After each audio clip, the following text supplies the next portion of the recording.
का हवामान अंगूर की खेती के लिए सही नहीं है, ऐसा पंजाबराव कृषि विद्यापीठ ने जाहिर किया है। उन्होंने कहा कि विदर्भ के किसान अंगूर की फसल न लें।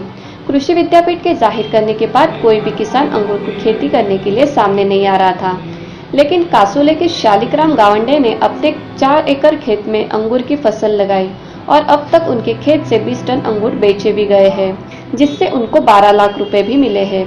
अगर 12 लाख में से 4 लाख खर्चा निकला तो उन्हें 8 लाख रुपए का मुनाफा मिला है। नाव शालिकराम बळीराम गावंडे, राहणार कासोळा, तालुका मंगरुळपीर, जिल्हा वाशिम। तर माझ्याकडे 40 एकर शेती आहे। परंपरागत शेती करत असताना मी शेतीतनी खूप सोयाबीन घेतलं, उडीद घेतलं, कपाशी घेतली, पण बाकी त्यातनी काही पाहिजे असं समाधान वाटत नव्हतं।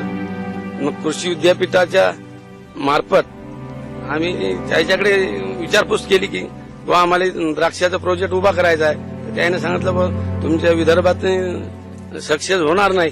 टन माल विजय चमनले झाला यावर्षी 2016 मध्ये आणि भाव 55 ते 60 रुपयाच्या दरम्यान भाव मिळून आला आणि सरासरी आम्हाला 7-8 लाख रुपये नफा मिळते आणि 2 लाख रुपये 2-2.5 लाख रुपये आमचा खर्च झाला।